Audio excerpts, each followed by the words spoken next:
सप्रेम नमस्कार मित्रों, मैं डॉक्टर विजय कुलकर्णी आपका स्वागत करता हूं।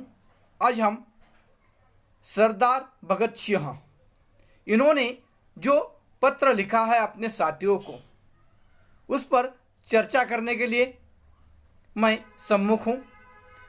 सरदार भगत सिंह जिनका जन्म 28 सितंबर 1907 में पंजाब के जिला लायपुर के बंगा गांव में हुआ था, जिनके माता का नाम विद्या देवी तथा पिता का नाम वहाँ किशन सिंह, इनके दादा का नाम अर्जुन सिंह। जिन लोगों से भगत सिंह को देशभक्ति राष्ट्रभक्ति की प्रेरणा मिली और बचपन से ही उनके रगों में या जीवन में वहाँ पर देशभक्ति बसी थी और उनके जीवन में जो बातें आई थी, जो संस्कार आए थे, जो घटना घटित हो गई थी, उससे चलकर उनका जीवन और भी वहाँ पर प्रतिभाशाली होता गया और वह राष्ट्र को एक प्रेरणा तथा एक संदेश अपने पत्र के माध्यम से दे देता है। हम देखते हैं कि सरदार भगत सिंह जब कम उम्र में थे तब वहाँ पर जालियांवाला बाग में जो एक सभा भरी थी, उस सभा में अनेकों लोग इकट्ठा हुए थे। तब जनरल डायर ने वहाँ पर गोलियां चलाई थी और उस गोलियों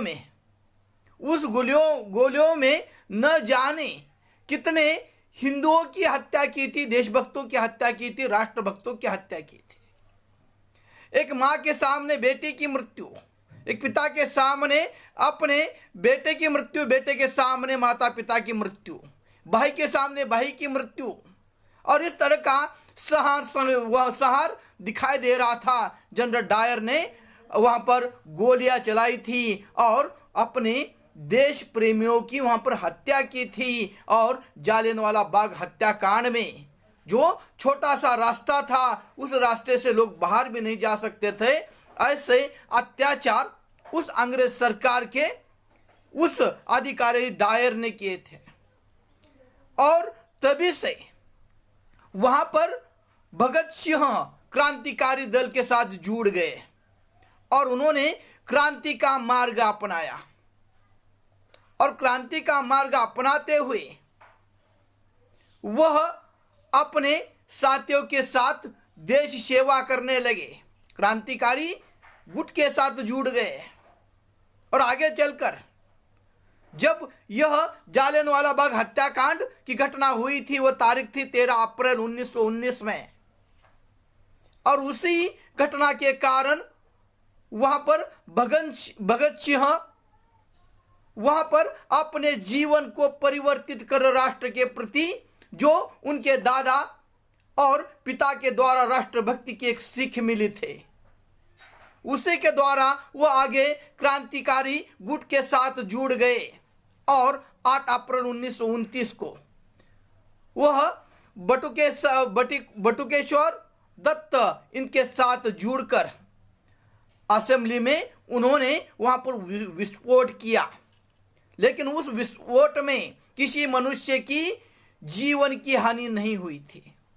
लेकिन फिर भी वहां पर कानून के द्वारा उन पर मुकदमा चलाया गया और आगे चलकर वहां पर राजगुरु सुखदेव और भगत सिंह पर जनरल सैंडर्स की हत्या के जुल्म में मुकदमा चलाया गया और तब उन्हें लाहौर के सेंट्रल जेल में 23 मार्च 1931 को फांसी की सजा सुनाई गई।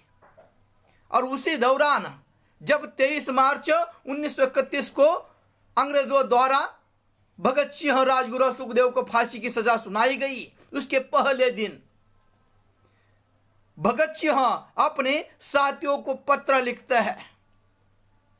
उस पत्र में उनके जीवन का उद्देश्य राष्ट्रभक्ति तथा देश प्रेम झलकता है।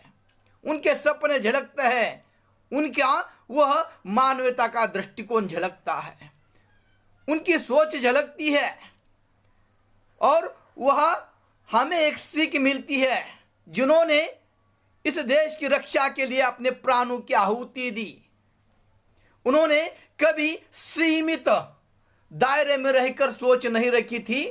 इस भारत भूमि पर रहने वाले हर एक उस मनुष्य के लिए, हर एक व्यक्ति के लिए उन्होंने जान की बाजी लगाई थी, अपने जीवन वहां पर अर्पित किया था, कुर्बान किया था, क्योंकि उनका सपना था आने वाली पीढ़ियां हमारे बलिदान से वहां पर अच्छे से जीवन जी सकेगी।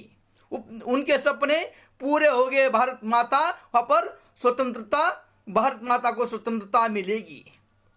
और मेरे इस देश के, इस भूमि के सारे भाई, सारे परिवार, क्योंकि संसार को ही वह परिवार समझते थे और इसलिए वह अपने सपनों में उन्होंने सोचा था कि आने वाली पीढ़ियां वहां पर इस भूमि की रक्षा करेगी। और इसीलिए उन्होंने समस्त जगत के कल्याण के लिए अपने प्राणों की आहुति दी थी। और तब उन्होंने जब फांसी के पहले दिन यानी 22 मार्च 1931 को एक पत्र अपने साथियों के नाम लिखा था और उसमें वह लिखते हैं कि मुझे जो अंग्रेजों द्वारा दबाया गया था, जो आज मुझे फांसी की सजा हुई है, लेकिन वहां पर यह मेरा गौरव है, ये मेरे देश के प्रति निष्ठा है, देश के प्रति प्रेम है। और जिस पार्टी के कारण मुझे यह अवसर मिला वह पार्टी बड़ी है, वह इनकलाब पार्टी जो गुट था, जो दल था क्रांतिकारियों का, वह मुझसे बड़े है और उसी के कारण मैं आज मेरे राष्ट्र की सेवा कर पा रहा हूं। इतने महान विचार उन क्रांतिकारियों के थे और वह बातें सब कब कर रहे हैं, जबकि दूसरे दिन इन्हें फांसी होने वाली है। लाहौर के उस जेल में उन्हें फांसी की सजा सुनाई गई है। तब वो कहता है कि मेरे साथ जो सुखदेव और राजगुरु है, वो उन्होंने भी इस वतन के लिए, इस राष्ट्र के लिए, इस भूमि के लिए अपने प्राणों की आहुति हंसते हंसते वह भी दी है उन्होंने भी। और इस तरह से एक उनके मन में जो देश के प्रति प्रेम था, वो प्रेम वह फांसी के पहले दिन वहां पर हमारे सामने आ जाता। कितना साहस उसमें था, उनमें था। हम देखते हैं, उन्हें पता है कल फांसी होने वाली है, कल हमारे जीवन की अंतिम स्थिति है, लेकिन फिर भी उनके मन में एक ही सपना था, राष्ट्र प्रेम, देश प्रेम और भूमि के प्रति अपना दायित्व कर्तव्य निभाते हुए उनके चेहरे पर कोई भी डर दिखाई नहीं दे रहा था। वह अपने उस अवस्था में भी देश के प्रति सोचते थे। अनेकों शेरो शायरी जो देश से संबंधित है वो गाते थे, अनेकों किताबें वो पढ़ रहे थे और ये सारी उनके आत्मविश्वास तथा देश के प्रति प्रेम देखकर जो अंग्रेज वहां पर जेलर के रूप में थे वो आश्चर्यचकित हो रहे थे। उन्हें लग रहा था कल इन लोगों को फांसी होने वाली है, फिर इनके मन में कितना उत्साह है, कितनी राष्ट्रभक्ति है, कितना प्रेम है देश के प्रति, यह देखकर आश्चर्यचकित हो रहे थे। और तब वह पत्र के माध्यम से कहता है कि मुझे तो वहां पर फांसी दी जा रही है कल, लेकिन मेरे मन में कोई डर नहीं है, मेरे चेहरे पर कोई डर नहीं है, क्योंकि मैंने मेरा जीवन राष्ट्र के प्रति अर्पित किया है।